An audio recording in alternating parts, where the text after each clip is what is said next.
I need to tell you something that happened at my funeral rehearsal. Yes, my funeral rehearsal while I was still alive.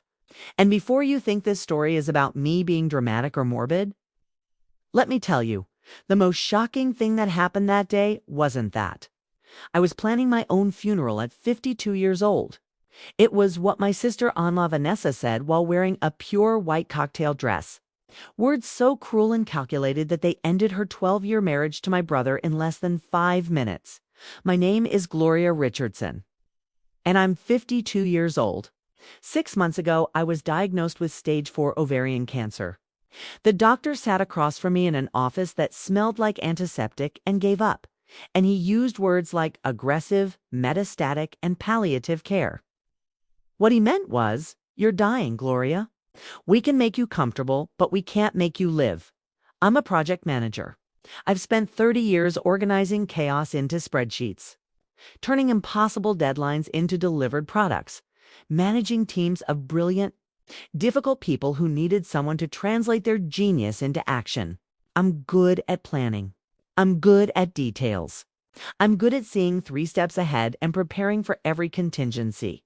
So when the doctor told me I had maybe 6 months, possibly 8 with treatment that would make me too sick to enjoy the time I had left, I made a choice.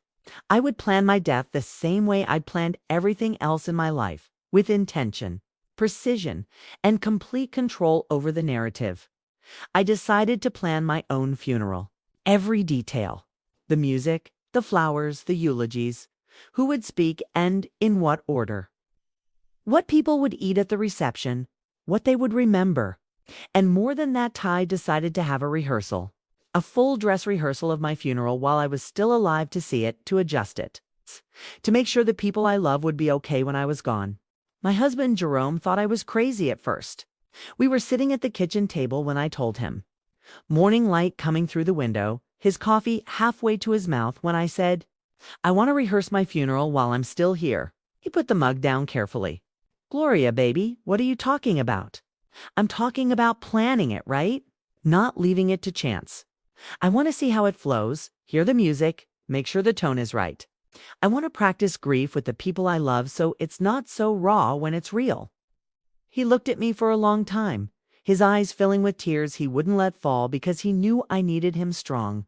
"If that's what you want," he finally said, "then that's what we'll do." So I planned it. I spent 3 weeks organizing my own funeral like it was the most important project of my life, which I suppose it was. I chose the funeral home, a beautiful old building that felt more like a library than a place of mourning.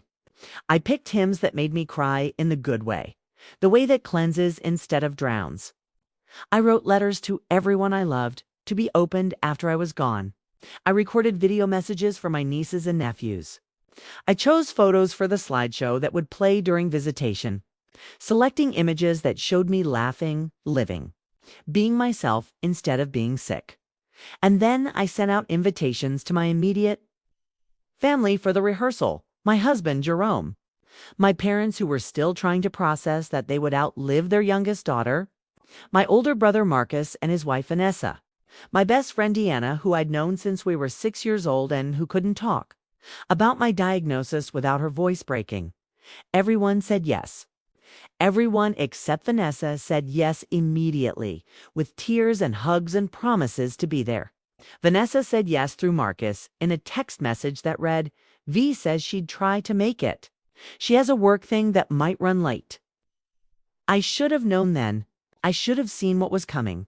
But I told myself I was being unfair, that Vanessa had always been busy, always been career-focused, always been the kind of person who responded to emotion with efficiency rather than empathy. I told myself she cared in her own way. I was wrong. The rehearsal was scheduled for a Saturday afternoon at 2 o'clock. I woke up that morning and couldn't eat. My stomach was a knot of nerves and the nausea that came from the cancer.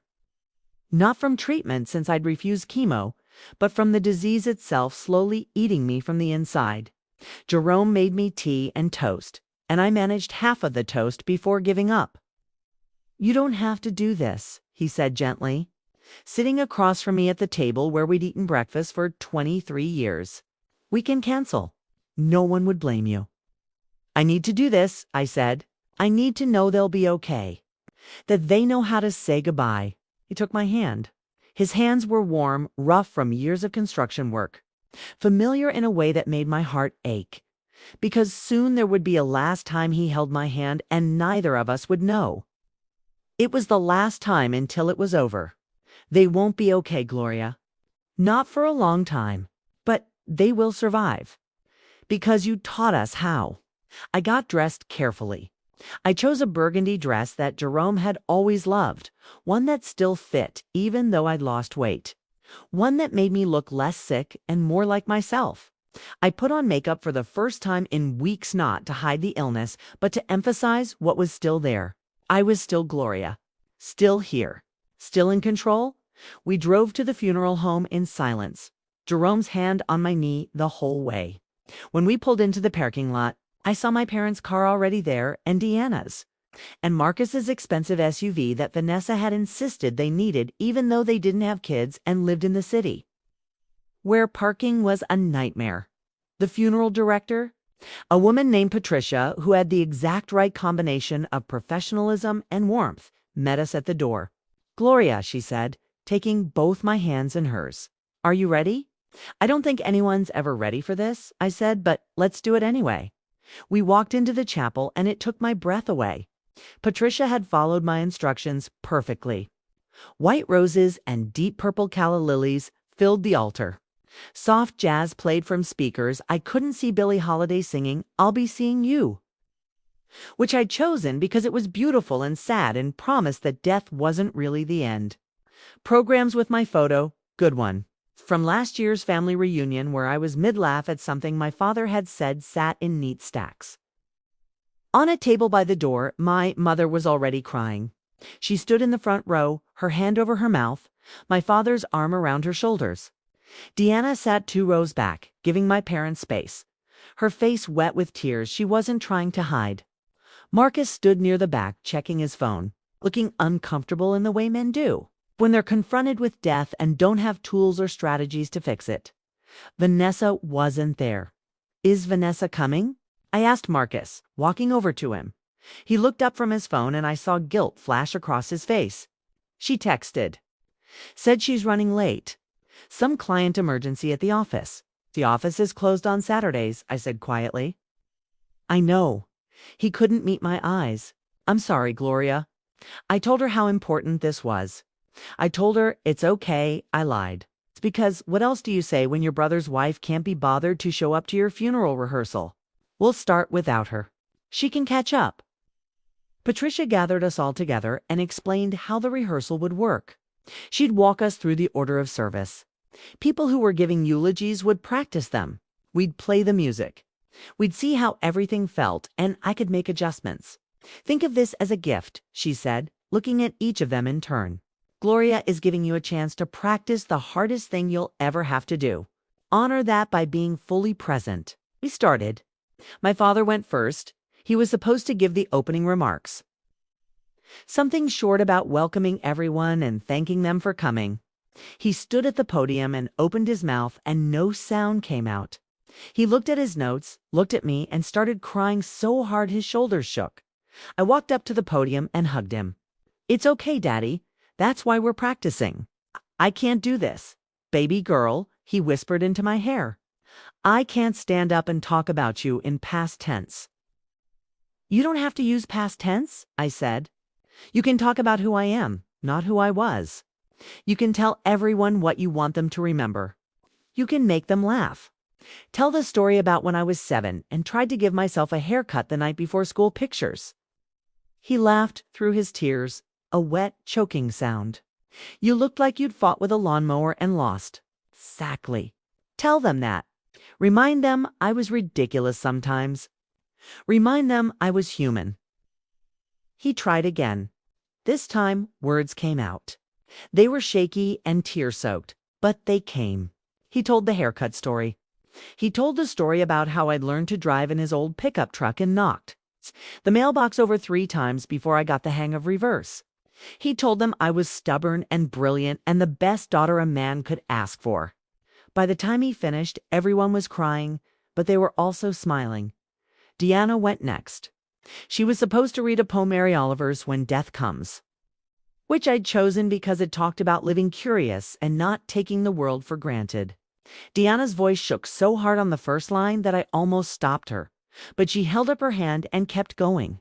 She made it through the whole thing, and when she finished, she looked at me and said, "I will never, ever forgive you for dying." "I know," I said. "I won't forgive me either." We practiced the music. We practiced the transitions. Patricia had hired a violinist to play during the parts where people would be processing in and out. And the sound of that instrument in that space was so achingly beautiful that even Patricia wiped her eyes. We were halfway through. Jerome was supposed to give the main eulogy, and he just started reading from his notes when his voice broke and he had to stop. When the door opened, Vanessa walked in wearing white.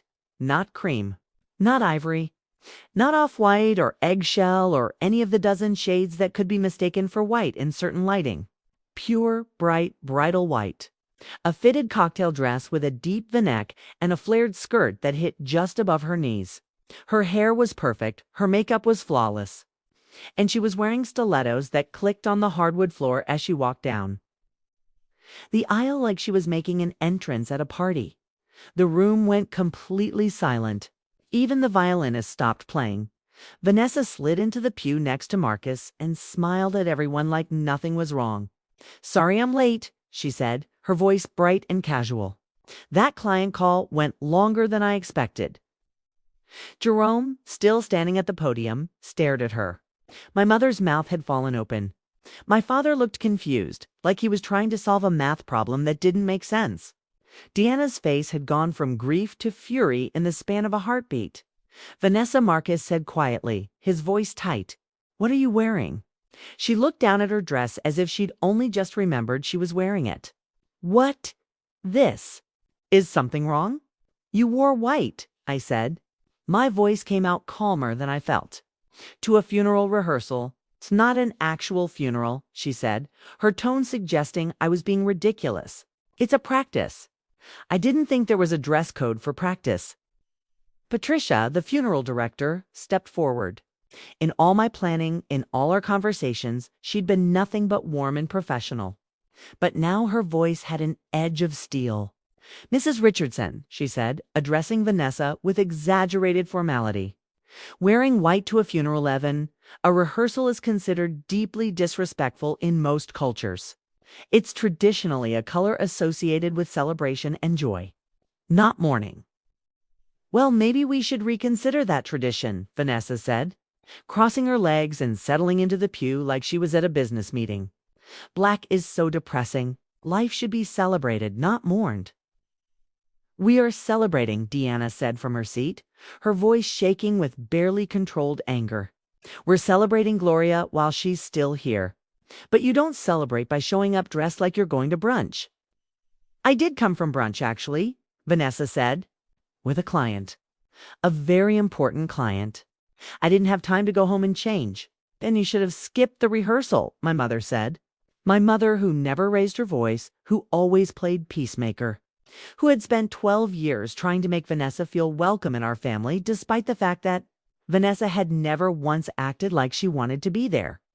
If your client was more important than your dying sister-in-law, you should have been honest about that instead of showing up looking like you're here to celebrate her death. "That's not fair," Vanessa said, but her voice had changed. The brightness was gone, replaced by something colder. "I'm here, aren't I? I came. I could have stayed at the office, but I made time for this. And this is the thanks I get. Attacked for wearing the wrong color." "It's not about the color," Marcus said. And I heard something in his voice I'd never heard before: exhaustion. Maybe. Or the sound of something finally breaking. "It's about respect. It's about showing up for family when it matters."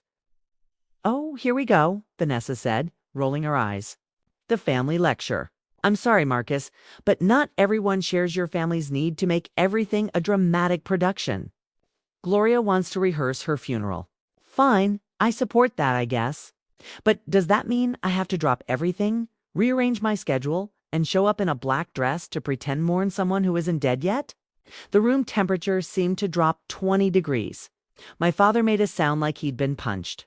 My mother actually gasped.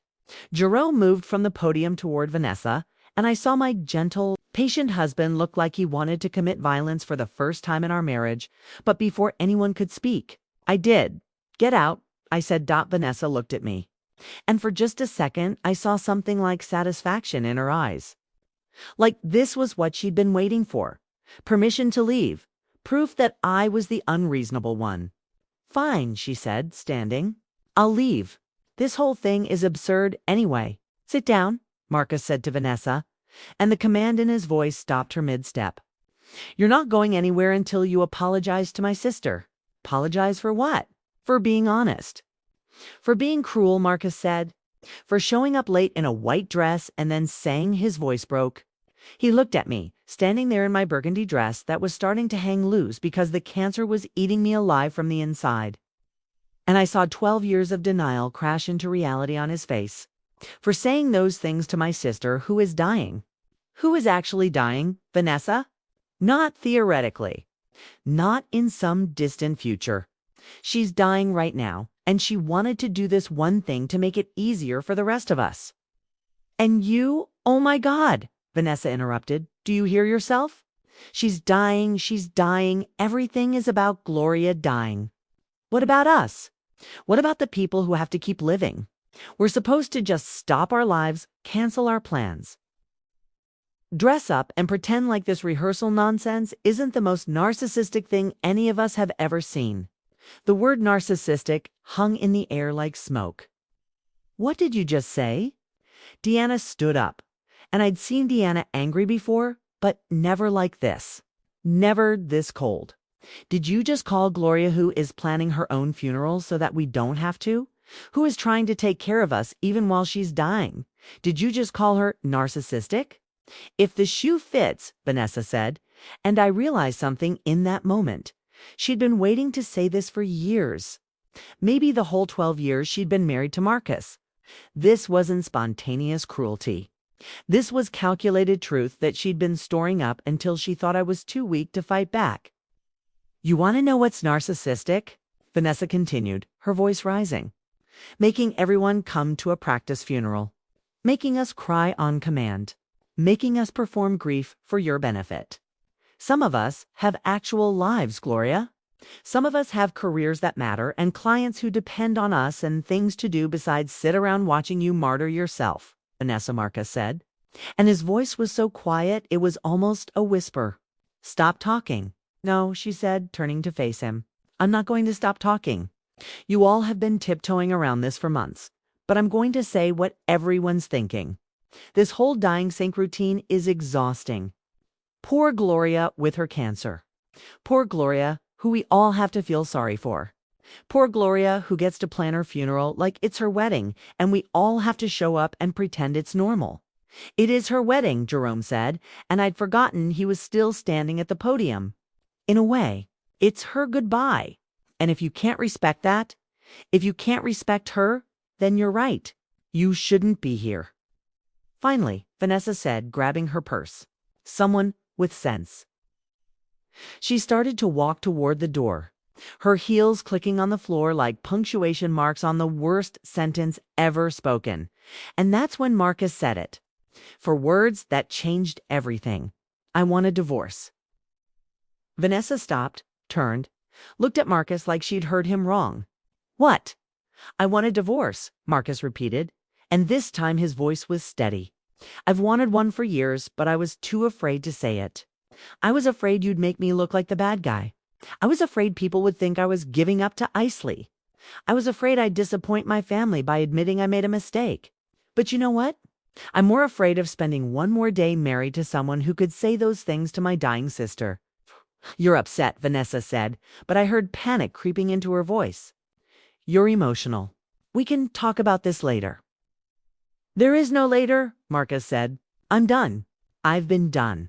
I just didn't know how to end it until you showed me. You wore white to my sister's funeral rehearsal. You called her narcissistic. You mocked her dying. And the worst part? I'm not even surprised, because this is who you are. You've always been like this. I just kept making excuses because I didn't want to be a failure. You are a failure, Vanessa shot back. And there it was, the real Vanessa, the one she'd been hiding behind politeness and professional smiles. You're a mediocre man with a mediocre job who is lucky I married you in the first place. You want a divorce? Fine. But don't pretend this is about Gloria. This is about you being weak. Too weak to handle a strong woman. Too weak to accept honest feedback. Too weak to acknowledge that your family is codependent and suffocating and uses crisis to control everyone. Get out, my father said, and I'd never heard him sound like that cold final, done. Get out of this building right now. Gladly, Vanessa said. She looked around the room, her eyes landing on each of us in turn. When she got to me, she smiled. Not a nice smile. A smile that said, I won. Good luck with your funeral, Gloria. I hope it's everything you dreamed it would be. She left. The door closed behind her. And for a long moment, nobody moved. Nobody spoke. We all just stood there in the chapel full of white roses and purple calla lilies, processing what had just happened. Then Marcus sat down in the pew Vanessa had vacated, put his face in his hands, and started crying. Not quiet crying. Big, gasping sobs that sounded like they'd been building for years. I sat down next to him and put my arm around his shoulders. I'm sorry, he said through the crying. I'm so sorry. I should have left her years ago. I should have seen what she was.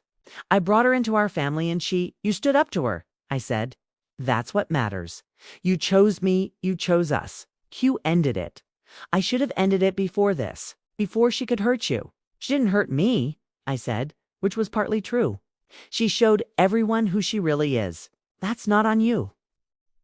We sat like that for a while, the whole family gathering around Marcus, forming a circle of warmth and solidarity around him. My mother rubbed his back. My father squeezed his shoulder. Deanna brought him tissues.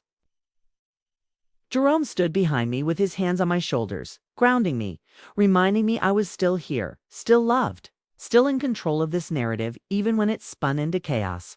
Patricia, the funeral director, waited until Marcus had cried himself out before asking gently, "Do you want to continue, or should we reschedule?" I looked around at my family, tear-stained, shocked, wounded, but together. We continue, I said. Vanessa doesn't get to ruin this. This is mine. This is ours. We finish it. So we did. Jerome gave his eulogy, and it was beautiful, full of stories about our marriage, about how I'd made him a better man, about how he would survive me dying because I'd taught him how to find joy in ordinary moments. My mother read from the Bible, Psalm 23, and her voice only shook on the last line. Marcus tried to give the closing remarks. He'd written something about hope and legacy, but he broke down halfway through. And my father finished for him. We played all the music. We practiced the processional. We fixed small things. Patricia moved the flowers slightly to the left so they'd photograph better. We adjusted the timing on the slideshow. We changed the order of 2 hymns so the emotional arc felt right. By the end, we were exhausted, emotionally wrung out. But we were also lighter somehow, like we'd rehearsed more than just a funeral. We'd rehearsed standing together when someone tried to tear us apart. We'd rehearsed choosing each other over comfort. We'd rehearsed saying the truth out loud even when it costs everything. We went to dinner after all of us piling into a booth at the diner we'd been going to since I was a kid. The one where the waitress knew our orders before we said them. We ordered too much food and didn't eat enough of it. We told stories about Vanessa's worst moments, which felt petty and necessary in equal measure. We laughed at things that weren't funny and cried at things that were. We were a family practicing how to be a family without me, and they were going to be okay. Not right away. But eventually, Marcus called a lawyer on Monday. A good one, a friend of Jerome's who specialized in difficult divorces. She's going to fight, the lawyer warned. She's going to make this expensive and ugly. Let her, Marcus said. I'm done being afraid of her. The divorce took 9 months. Vanessa hired the most aggressive attorney in the state, a man who specialized in destroying people in court. She demanded half of everything, half the house, half Marcus's retirement, half his savings. She filed motions accusing Marcus of financial abuse, emotional manipulation, alienation of affection. She tried to turn Marcus's family against him by painting herself as the victim of a man who abandoned her during his sister's illness. None of it worked, because everyone who mattered had been in that chapel. Everyone who mattered had heard what she said, seen what she wore, understood who she really was when the mask finally slipped. The judge, a black woman in her 60s who'd been presiding over family court for 20 years, listened to Vanessa's attorney make his case for why Marcus was the villain. Then she asked Vanessa a question. "Mrs. Richardson," the judge said, "I've reviewed the documentation. I see that you wore a white dress to your sister-in-law's funeral rehearsal while she was dying of cancer. Can you explain your reasoning?" Vanessa, polished and professional in court as she'd always been in public, smiled. "Your Honor, I felt that the focus should be on celebrating life rather than dwelling on death. I wanted to bring lightness to a dark moment." And calling her narcissistic for planning her own funeral? Was that also to bring lightness? Vanessa's smile faltered. "I was under emotional stress. I said things I didn't mean." "But you did mean them," the judge said. "According to the testimony of 6 witnesses, you meant them very much. You called a dying woman narcissistic for wanting to ease her family's grief. You mocked her dying. You suggested her cancer was a performance. Is that accurate?" "That's not I didn't, Mrs. Richardson." The judge interrupted. "I've been doing this job for 2 decades. I've seen every kind of marriage fall apart. But I've never seen someone reveal their true character quite as thoroughly as you did in that chapel. Your husband is divorcing you not because you wore the wrong color. He's divorcing you because you showed him, finally, who you've been all along. This court will not reward that behavior. The divorce is granted.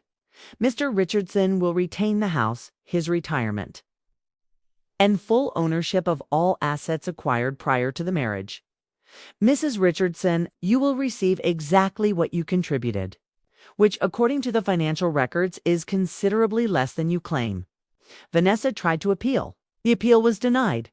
"I died 3 weeks after the divorce was finalized." It was a Tuesday morning in late spring. The windows were open, and birds were singing, and sunlight was making patterns on the bedroom wall. Jerome was holding my hand.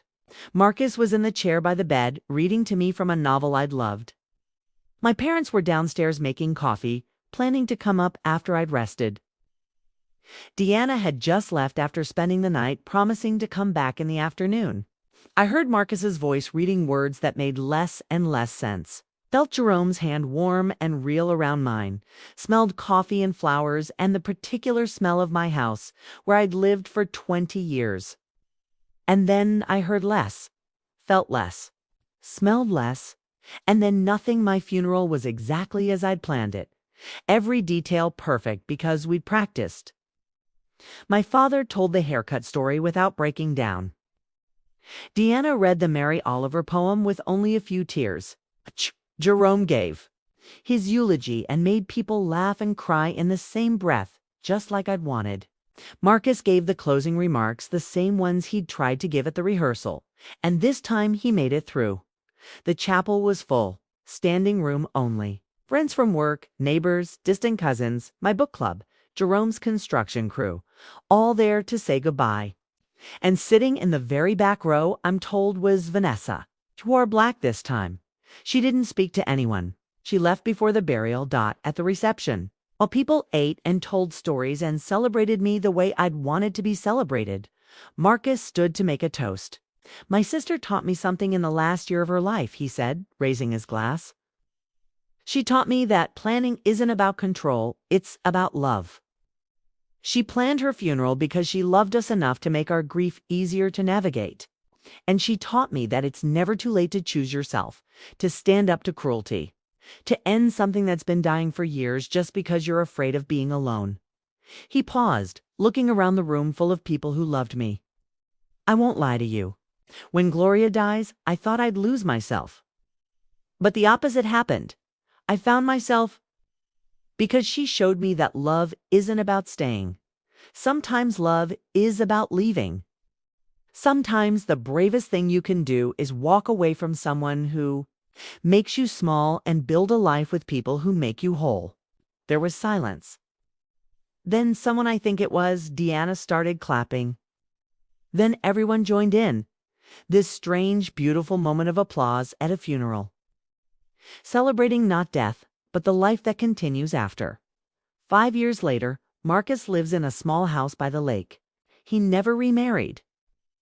He says he's happy alone, happy with his work and his books and his boats and the friends who come over for fish fries on summer evenings. He talks about me sometimes. He tells Jerome. Because obviously I'm not here to hear it myself. He says the funeral rehearsal was the strangest gift anyone ever gave him, okay? Because it taught him how to say goodbye. Not just to me, but to a version of himself he'd been pretending to be for too long. Jerome still wears his wedding ring. He says he'll decide when he's ready to take it off, and 5 years later, he's still deciding. He volunteers at the cancer center now, helping other families navigate end-of-life planning. He says it makes him feel close to me. He says every family he helps is a way of honoring what I started, this idea that we can take control of death, instead of letting it control us. Vanessa remarried a plastic surgeon. They live in a different state now, somewhere warm where nobody knows what she said in that chapel, or what she wore, what she destroyed. I don't know if she's happy. I don't know if she thinks about that white dress, or my brother's face when he asked for a divorce, or the way an entire family turned against her in the space of 20 minutes. The story of my funeral rehearsal became family legend. At gatherings, someone always brings it up. Remember when Vanessa wore white? And someone else says, remember what she said? And then someone, usually Deanna, says, remember how Marcus finally stood up to her? And the story, like all good family stories, becomes less about the dress and more about what happened after. About choosing people who choose you back. About standing up for the dying when they can't stand up for themselves.